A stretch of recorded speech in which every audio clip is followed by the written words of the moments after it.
again, being back at Kingwood High School, we just really wanted to hear, let me backtrack.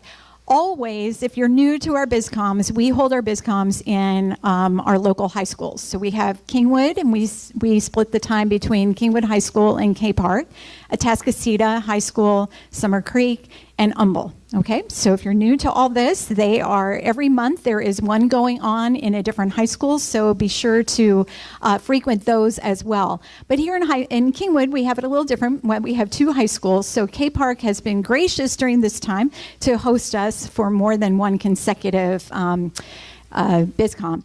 So now that we're back at Kingwood, usually we have a few minutes in each time that the principal will give us an update on that high school. This time we wanted to give Dr. Ted Landry a little bit more time than just a few minutes, considering that his school was one of the most impacted buildings around here. So without further ado, Ted Landry.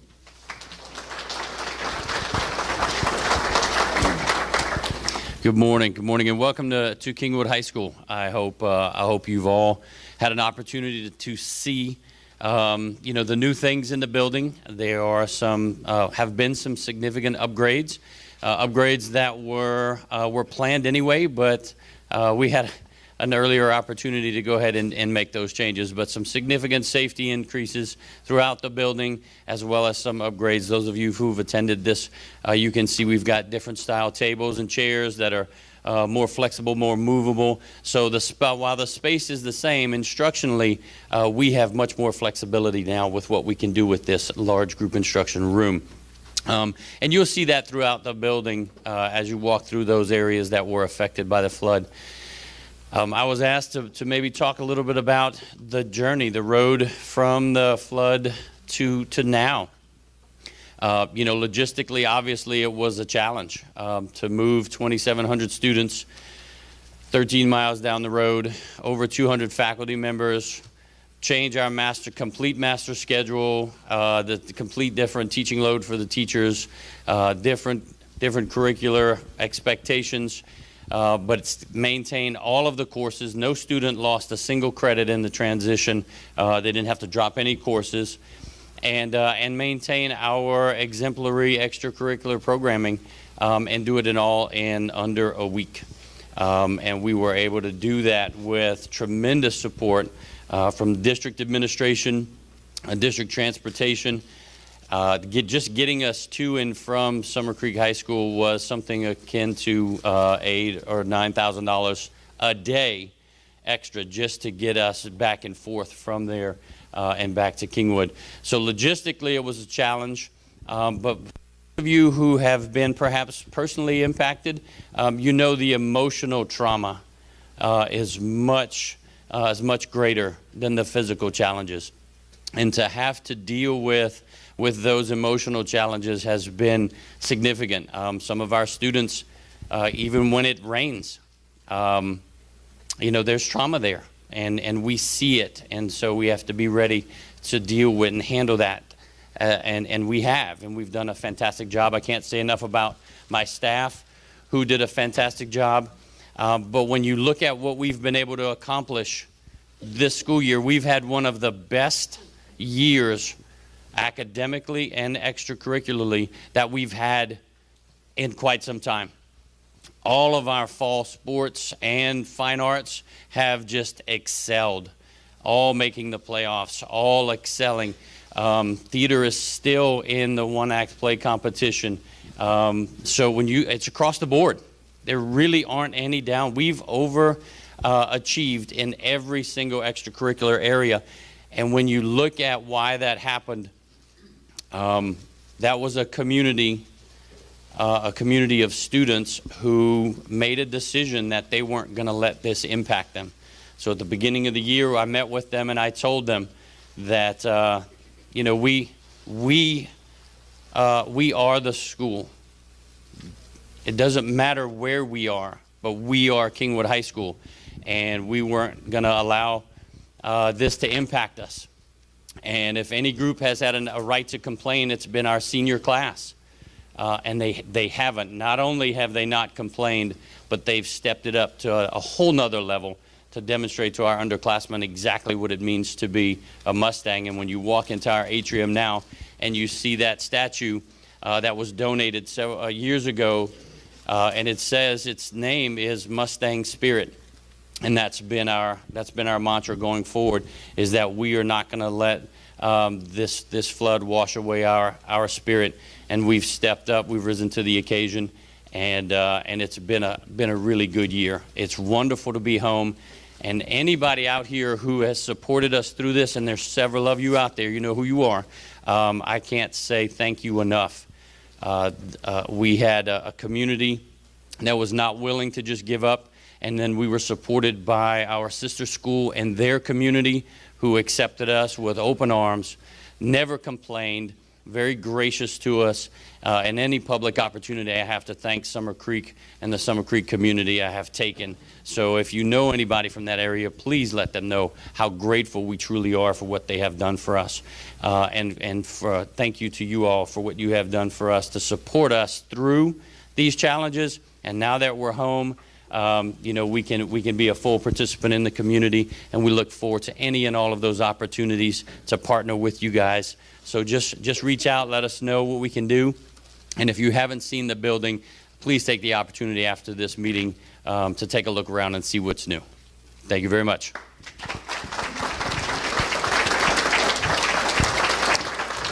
Thank you so much, Dr. Landry. Okay, our next speaker is, I will say, know him personally. He has made tremendous sacrifices for this community over and over again. His house got flooded, and he has not only put his house together, helped his employees, and then has made additional sacrifices for this community so that things like this that we've been going through just won't happen again. So without further ado, I would like to introduce Mark Micheletti, who is the newest board member of the San Jacinto River Authority Board of Directors. Come on up, Mark.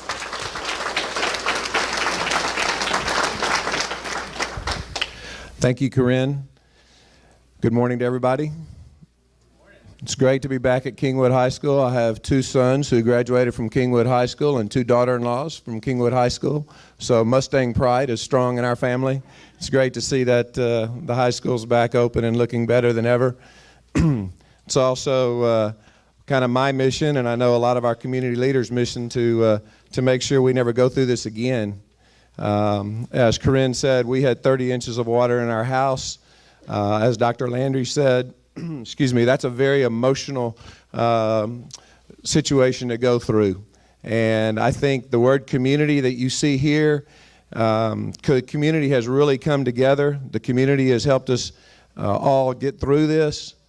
But the community has to be loud and persistent as we go forward.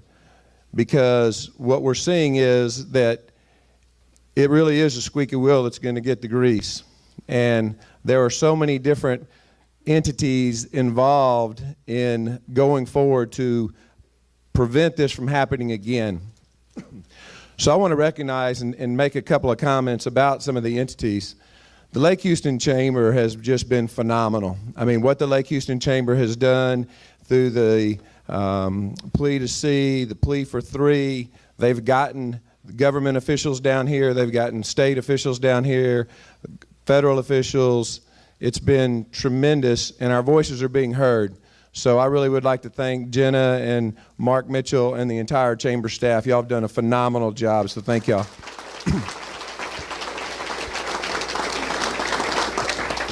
Congressman Poe and Dan Huberty, Crenshaw, Senator Crenshaw, they've all done remarkable work for us. But in particular, there's no way we cannot really thank, and we would not be in the position we are today if it wasn't for David Martin. David Martin has represented this community. Just a second ago, and I apologize for taking the call, David Martin just called me because David and I are working on something with Harris County Flood Control as we speak, and some of it has to do with information that I can actually share with you. So I took that call. David and I had about a 30-minute call this morning. David has been tireless, and if you think local representation doesn't matter, think about where we would be if we didn't have local representation. So as we go forward in all of these elections coming up, I hope that you'll keep that in mind because local representation is extremely important, extremely important. So the San Jacinto River Authority Board, I think a lot of y'all know that's the entity that has traditionally managed Lake Conroe. And like myself, on August the 30th, when water started entering our house, that's really where I was shooting my first arrows, was up at Lake Conroe. I saw the release, I saw the water rise, we saw it come into our house. We all said, hey, we've got to have representation on that board. So myself and Karen Cambio, who's also been tireless in her efforts moving forward, were appointed to that board. We have asked a lot of questions. We're continuing to ask a lot of questions. I think that things will change in the future. I think that the operations will be somewhat different. But there are a few things that I've learned that are important to share with you. So the normal lake level at Lake Conroe is 201 feet. Okay? The top of the spillway is at 213 feet. The top of the dam gates are at 202.5, 202 and a half. So those gates are such that when they start opening the gates to release water, they lift up and they go out like this at about a 45-degree angle. So the reality is that the water can never go over the top of those gates, because if it does, then the gates will not open, okay? And so then the dam could be in peril, other things could come into play. So at 202, basically, when the water gets to 202, Conroe does have to start releasing water in the way it's set up right now. They typically have said they would hold till about 207. In other words, they won't let the gates open at a high level until the water gets to about 207. During Harvey, they let it really open up at 206 and a quarter. But the point there is that at 202, they will start having some release. At 203, they'll have a little bit more release. At 204, they'll have a little bit more release. I can assure you that last Wednesday, Thursday, and Friday, Karen and I were both in constant communications with the SJRA and the general manager of the SJRA, trying to understand the release that was occurring with the rain event that we had at that time. We were texting until 11 o'clock on Friday night. And they were doing a minimal release, and that clearly helped us last week. What really helped us last week was David Martin in the city of Houston lowered the lake 2.5 feet. And if that wouldn't have happened, we would have had some problems, especially around parts of Humble and potentially over in the Barrington area. I think that going forward, what we learned from last week was, because Conroe has to start releasing water at 202, as we get into hurricane season, we've got to take the lake level down in Conroe. We have to take the lake level down in Conroe. We're pushing very hard for that. I think that it will happen this year. I think we will see that. The real question is what level will it be taken down, and what will the timing be, right? So for us, as much as we can get it down tomorrow is what we want to do. Obviously, we've got other considerations. We've got the people that live on the lake. But we also have, more importantly, Texas's water supply, because that's where a lot of the water comes from for Woodlands and Conroe and Splendora, and it's the backup water for the city of Houston also. So they're in about 80% of the state, obviously nothing in southeast Texas by us, but about 80% of the state is in a drought right now. And so we do have to pay attention as we move forward how that happens. But I do think I'm very confident in saying you that we will have the lake lowered sometime this year up there at Conroe, and we'll continue to work through that.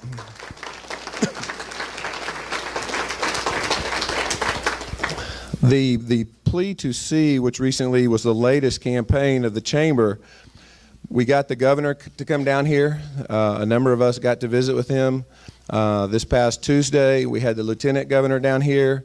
Corinne and I both got to take a tour with the Lieutenant Governor, David Martin, and Senator Crenshaw of the San Jacinto River, Lake Houston, flew all the way up to Lake Conroe. Pardon? Creighton, I'm sorry. Who did I say? Crenshaw, Creighton. Oh, yeah. Sorry. we might know Crenshaw's running, and Roberts, so I don't want to plug one over the other. Sorry about that. Nobody go tell him I plugged one over there with Creighton. Thank you, Corinne. But part of what we saw there was all the sand mines and all the sand mining that's taking place. And so that's something that we have to pay a lot of attention to. It does have the eyes of the state on it right now. We're all trying to understand the sediment and the silt that's building up in the river because the river and the lake have lost so much capacity. How much of that is coming from the sand mines?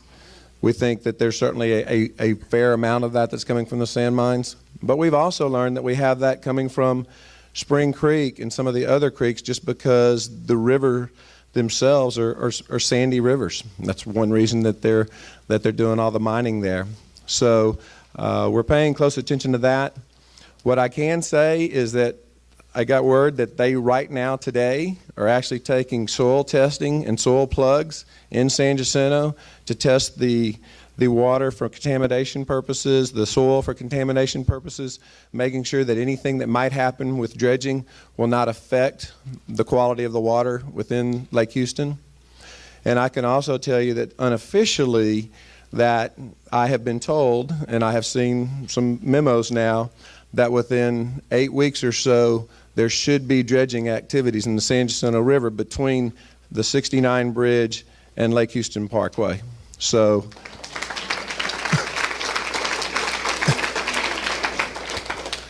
there really is a lot of good activity going on, but we're just in the beginning stages of this fight as far as I'm concerned. This is a long, long battle. And, you know, the realtors talked about the value of your homes that flooded, but if this community floods again, the infrastructure is not, you know, everything down here at Town Center and Harbor and a lot of the businesses and a lot of the I'm not rebuilding my home if this happens again. A lot of the businesses aren't rebuilding their homes. So even if you didn't flood, your home value is in peril here. So we need everybody's voices as we move forward to work with us. We have to hold, and I'm not talking about David Martin and Creighton and Huberty and those guys. I'm not talking so much about them, but we have to hold our other elected officials accountable, okay? Because at the end of the day, what this really is a byproduct of is no planning. There's been no planning as developments have occurred, as tributaries have fed into the San Jacinto River. If you get a chance and you get to look at Lake Creek, and I mentioned Lake Creek and people say, what's Lake Creek? In the 1994 flood, Lake Creek contributed almost nothing into the San Jacinto River. Thursday night, Lake Creek, which runs just to the south of Woodlands and then starts to head up to Willis, was 20 feet over its banks. All that water came down on Saturday, and that's why we actually had a second crest of the San Jacinto River. It went up Thursday night, it kind of peaked back down a little bit on Friday, and then Saturday we got a second crest. I was calling the general manager of the San Jacinto River Authority saying, is this second crest because of us? Is this second crest because of Conroe? Help me understand this. And he was saying, here's what we're releasing, Mark. You know what we're releasing, but here's what's coming down Lake Creek. And again, it takes a little longer. Ultimately, in my opinion, we're going to have detention on Lake Creek, detention on the East Fork, and detention on Spring Creek. And I think that's ultimately what's going to have to happen. So when you hear Harris County out there putting out a bond issue here coming up, and they're talking about it, and a lot of it's talking about the third reservoir, we've got to make sure that there are dollars and projects that are going to positively impact our watershed. So that's to come. So I'll stop and shut up. I've talked way too much, I'm sure, but if anybody has a question or anything they would like to ask that I can answer, I'm happy to do that. Part of the dredging program is going to affect Lake Houston. So right now, phase 1 is supposed to be from the 69 Bridge to Lake Houston Parkway. They are moving forward for a phase 2 that would include more east of that and some of the lake area, and then hopefully we're looking for East Fork too, because the East Fork needs to be dredged also. What about the gates in Lake Houston? Yeah, so great question. The gates on Lake Houston can only allow 10,000 cubic feet per second to get out. To give you some idea, during Harvey, Conroe was releasing 79,000 cubic feet per second, and the San Jacinto River had about 120,000 cubic feet per second at the convergence of the creeks in the river there. The water was 10 feet over the top of the spillway at Lake Houston. About 400,000 cubic feet at the peak was going over the top of the thing. They would like to get gates on Lake Houston. Cost is estimated about $47 million. It's a longer-term project. The city has voted to move forward on it. I'm not sure exactly on the funding aspects of it and what the timing of that's going to be, but it's certainly high on the radar and high on the to-do list. But it's going to be a project that'll take time, and we also have to make sure, and I know David and I have talked about this, and even Sylvester Turner, that downstream we understand what all the implications are associated with that also. What is long-term? Yeah, I'm sorry, I can't give you a good time frame on that. All of this is taking a whole lot longer than I want it to take, so I'm not going to venture to guess on that one. What's the plan? What are they going to do with the dredge? When they dredge it out, what are they going to do with it? Yeah, so it's kind of interesting. One of the memos I read had even talked about temporarily putting sandbags right now in certain places along the San Jacinto River where they were worried about the water continuing to come over the banks, and because of the reconfiguration, if you would, of the river. Then they also started talking about piling the sand up in places and having it temporarily located there, hopefully out of the way of any water or flood so we don't turn into one of the sand mining operations ourselves. But what's interesting is that, and I don't know if this will happen, but the construction company that is doing the next phase of the Grand Parkway from Porter to Dayton, let's say, they're looking for 3 million cubic yards of dirt and sand and aggregate. So we've been trying to put those people together. It's really logical that could happen, so it probably won't. But but we've recommended that, and we're trying to push that forward. It's a great question. And actually, in the dredging aspect of it, as I've learned and been told, the hauling away of the sand and the debris or the aggregate is actually the more expensive part of that. Can I just follow up on that real quick, Mark? Yes, thank you. The aggregate that they're actually going to pull out of the San Jacinto River is not the quality that's needed to actually build roadways. It's the kind of quality that when you hold it in your hand, you squeeze out all the water, and you open your hand and the sand particles fall apart. You don't want that on your road. You want clay-based sediment that will hold it up, which unfortunately isn't what we have in the San Jacinto River. But another option with the aggregate production companies, also known as the sand miners, is that they are looking for disposal sites identified within the acres they already have. So they're looking at disposing of the waste that comes out of the river on their property. So that's an option that's being looked at as well. So just for the Thank you. This is Jessica Beamer with Dave Martin's office, City of Houston. So I know you guys probably have a lot of questions. Mark has said he'll stay after, so if you want to come and visit with him. Jessica, do you have to run off, or can you stay after? Okay, and Jessica will stay after as well. She's on the floor over here. She'll be standing when you come visit her. I'd also like to take a second to say there is new information all the time, and what we're asking our community to do is to help us control the rumor mills that are spinning at full speed. So the Lake Houston Chamber is doing a great job of trying to pull all the accurate information together and put that on their website. So please look to the Chamber's website and to their Facebook page and to their Twitter feed as to the accurate information that is out there.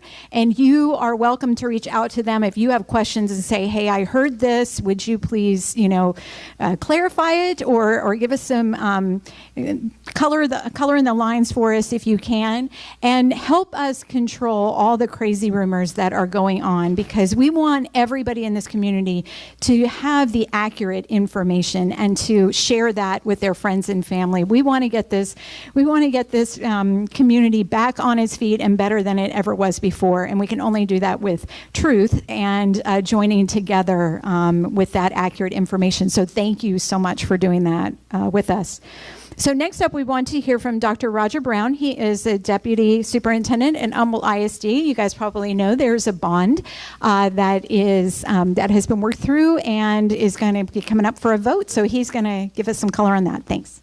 Thank you so much.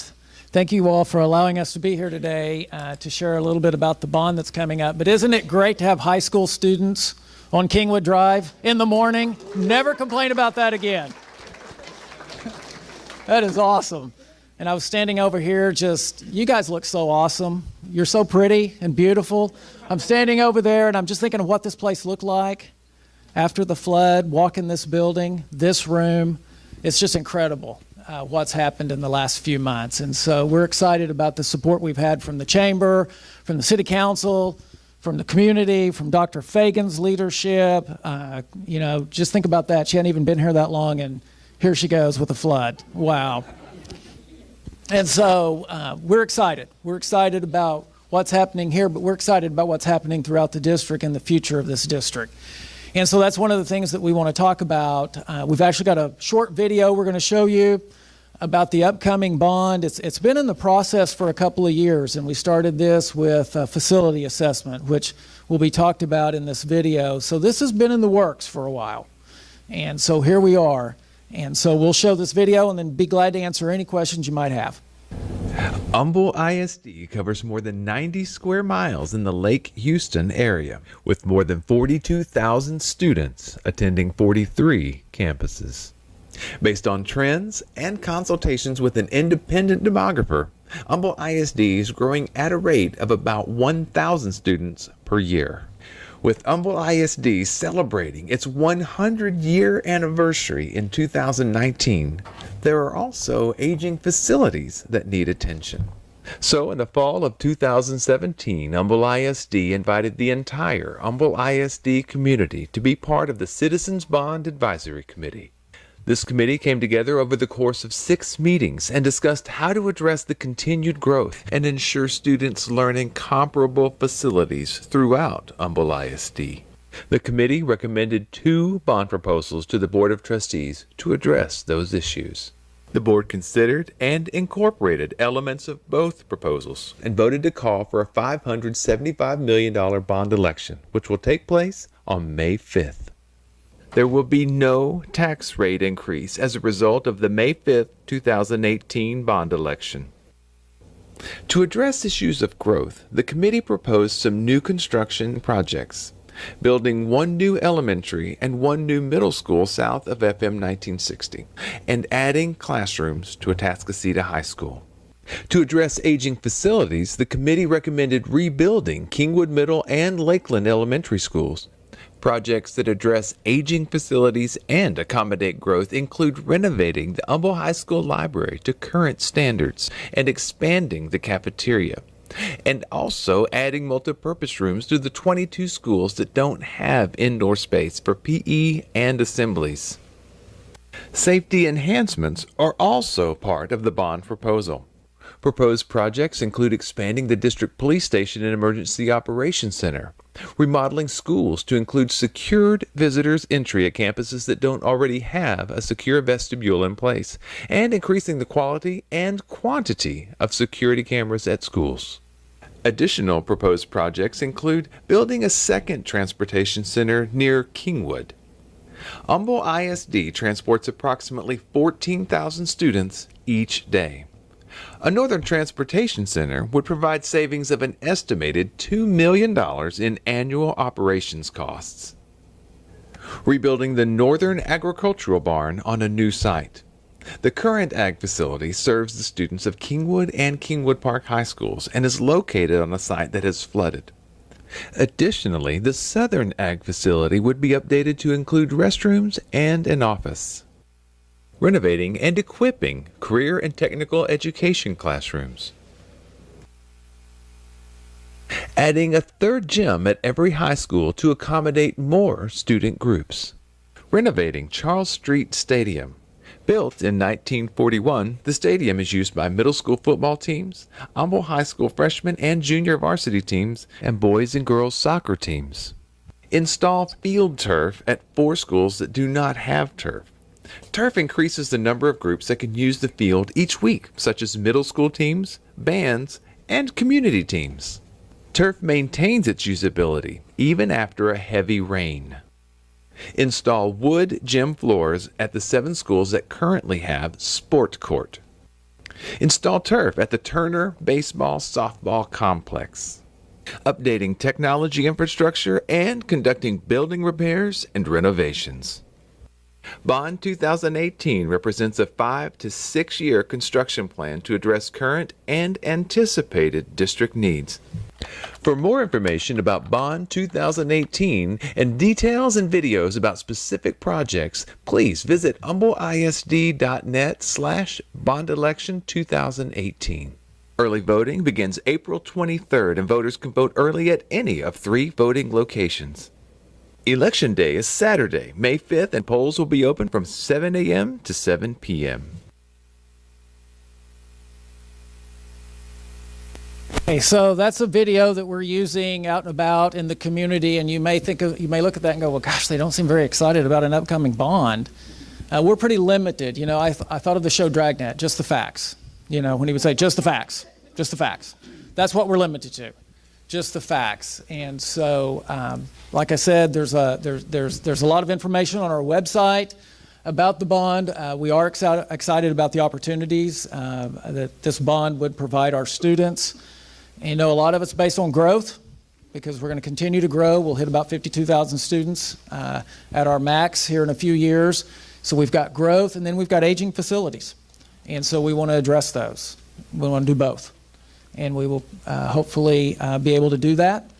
And if the bond passes, and do it in a way that everyone's really proud to be part of this community and continue to be proud of being part of this community. So are there any questions that we can answer? Good. You were referring to the gym floor in a lot of the schools. One of them was the Kingwood High School. Was it not fixed during the reconstruction after the flood? Well, for the high schools, what we're talking about is a third gymnasium at our high schools. We just have and I know people think of gymnasiums as just athletics, but really at a high school, and Dr. Landry could explain this in great detail, there's a lot of other organizations that use the gymnasium besides just athletics. And it's hard for the principals at the high schools to find time to schedule everyone, so that's why you see people in the hallway sometimes doing things, because the gyms are scheduled. And so we think a third gym, and from our facility assessment, deemed would be pretty important for all of our high schools. The wood floors that you're talking about, I think, are the middle schools. And we right now currently have a sports court floor, which is kind of like a rubberized, puzzle-looking floor. It's pretty soft. And that's just really not the standard for competitive gymnasiums. So we're looking to replace that. Are you able to stay afterwards? I can stay. Okay. I can stay. I think this is my... Are you hooking me? Okay. We try to be very subtle about I it. could tell that. Yeah. It's an invisible hook. So thank you so much, Roger. So as he said, he'll be hanging out afterwards. So if you have any questions, please feel free to get a hold of him and ask. Next up, speaking of kids on Kingwood Drive, that segues into other mobility issues that we have around here in Kingwood. So we have with us today Stan Sarman. He's the chairman of the TERS Board and Lake Houston Redevelopment Authority. He's going to talk about the North Park expansion. Thank you very much, Corinne. It's a pleasure being again here with you. Obviously, as mentioned earlier, some of the activities and projects that we've been working on are being affected a little bit by Harvey, but we're continuing to move forward. Predominantly, our efforts are to continue to improve the mobility in the Kingwood area, and then also to continue working with, as our goal is as a tax increment reinvestment zone, to work with developers to improve the remaining property that hasn't been developed. And we have a brief video here, compliments also not only the TERS board, but Councilmember Martin, who assisted us in getting us this put together as far as some additional financing. And this shows basically what we're proposing on doing on North Park Drive from I-69. You're going east. You're going to be coming up here to the overpass over 494, and then the access or exit for the service road, which will allow access to the businesses as you go over the overpass over 494 and the railroad tracks, which continue to be a delaying factor and also messing up the traffic signalization. As you continue east, as you can see, there'll be 6 lanes, 3 lanes each way. The service roads then will tie back in to North Park Drive, about down where the Dairy Queen area is now on North Park. And then it'll continue on down. We plan on getting rid of the ditch that's in the center, providing a landscaping, hopefully something similar to this, including irrigation, and continue on down. Now we're breaking the project into 2 phases. This westerly phase is the portion that the TERS board, along with the City of Houston's participation, we hope to get funded first. And then the second increment, which this video stops at Russell Palmer, from there to Woodland Hills Drive, we're working with HJC to get federal funding to hopefully complete that portion, because the TERS board by itself is not going to be able to do that. Obviously, some of the existing buildings are just visually highlighted here, and this should be Russell Palmer coming up here. So that's kind of a general video. I hope the traffic, this is, I guess, repeating itself again. Hopefully the traffic, and we can let it run. This is actually available also on Councilmember Martin's website if anybody wants to go out there and look at it over and over. But it is, but it's the concept of what we're trying to accomplish. Now, one of the things we're doing with the mayor as a part of Harvey is on the portion, particularly the portion from Russell Palmer going west to Woodland Hills Drive, we are going to make sure we're building in flood resiliency, the magic word. And we cross over Ben's Branch, which has drainage coming in from Montgomery County and to the west. And we're going to make sure that North Park Drive is currently water goes over it, even during Harvey. And so the culverts that are under North Park Drive were not originally designed for all the flow that's coming our direction now. So that'll all be modified and re-looked at, although the studies are not complete yet, and we'll get those done as quickly as we can and work forward on the funding. Our big holdup right at the moment as far as selling bonds, so we can continue on with the design of this portion, westerly portion, is waiting to see what's going to happen with the appraised value and the appraisal district, because we depend on a tax increment, and we're so sorry, of course, of everyone who did get flooded, and we obviously were helping a lot of our neighbors during the time of and after Harvey for a recovery. But we're waiting to see what's going to happen with the Harris County Appraisal District and what they do as far as the new tax values. So that's an unknown factor, and that we need to know that so we know whether we can pay bonds off. That's because we're looking at trying to float a bond issue ourselves, or sell bonds, so that we can fund our part of the project and therefore repay those bonds, which is critical. So anyway, though, that's the continuing effort that's going on. The other minor thing that we have some funding available on an ongoing basis are the intersection improvements. Back in 2015, we approved the mobility study. Two of the intersections that were approved in that mobility study and involved with the residents here was the Westlake Houston Parkway at North Park Drive and Westlake Houston Parkway at Kings Crossing. Both of those are under construction, and I'm sorry if you get hung up in the traffic. I've been told by the contractor that hopefully on Westlake Houston Parkway they should not be, unless it's a critical lane, shutting any more lanes down. They've got room to work off the new right turn lane that was built. The concrete's hardened, and they can work there without shutting down one of the main lanes on Westlake Houston Parkway, because I know that was affecting the buses coming from south of the river. And I apologize, but we're trying to work through that as fast as possible. Both these intersections, we've been told, assuming rain doesn't affect us again, should be finished by the end of June. is the current plan. And the main thing is there's some traffic signals that still need to be modified, and the new poles put in, particularly on North Park Drive.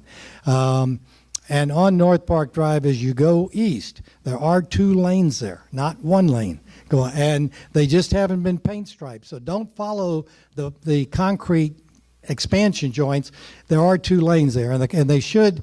I didn't get a chance to get by there today, but hopefully that should be paint striped and opened up to the permanent section. If anybody's been by there, it's probably, they were working on it last Friday and Saturday, and I don't know if they had gotten it finished. I didn't get a chance. Okay, it looked like, oh, good. Okay, well then it's, and then the Kingwood Place, King's Crossing Drive, they're moving on that as quickly as they can.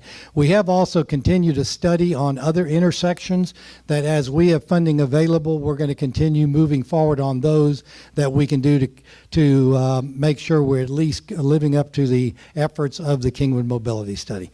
I'll be here afterwards also if anybody's got any questions. If I don't have much more time, I can take a couple questions. Yes, sir. Well, the railroad right now has told us they've got like 28 trains a day coming through. They have plans eventually to parallel the track that's there with another track because they're getting at capacity with more trains going both north and south. Each time the train comes through, it of course, the lights there at 494 get out of sync with the rest of the lights. I've been told by TransStar that they try to recycle those and get them synchronized again. I know I've been through there and I can't see where they're synchronized. And we're hoping to get those improved with better controllers when we do these improvements.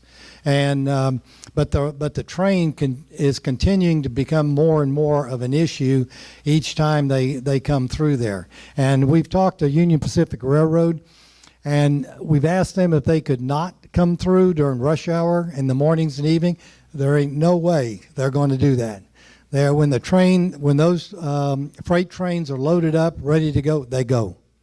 They will not slow down. And they claim they have preemptive rights over all of us. They've been here before we were. So unfortunately, that creates a major traffic problem. Any other questions? When are they projecting Yep. that second train start? They haven't given us an exact time frame, no. Okay, thank y'all very much. Thank you, Stan. Thanks so much for all your work. He's another one working tirelessly for this area. So we thank you so much, Stan, for all your efforts and for staying after if anybody has any questions for Stan. So our final speaker for today is Dr. Eric McLaughlin. Is Dr. McLaughlin here? Okay, fantastic. He's a physician partner and manager at Kingwood Emergency Center. I think this building, how long has this building been going up? For a long time. Okay, you guys, it seems like forever, right? Well, congratulations on getting open. All right, tell us about it. Thank you. Thank you so much for welcoming. Actually, this is my second welcome, a re-welcome back to Kingwood. And 15 years ago, when my real estate agent, and there's a funny thing here about when you have meetings in Kingwood, no one ever shows you Kingwood during rush hour. My real estate agent managed to always show me homes between 10 a.m. and 2 p.m. And when Sparky Nolan, asked me to drive around Kingwood with him, it was between 10 and 2. So I'm really glad that I did choose to own a home in Kingwood, though. It was one of the best experiences I ever had. I cut my teeth fresh out of residency at the Kingwood Medical Center, just across the street from us.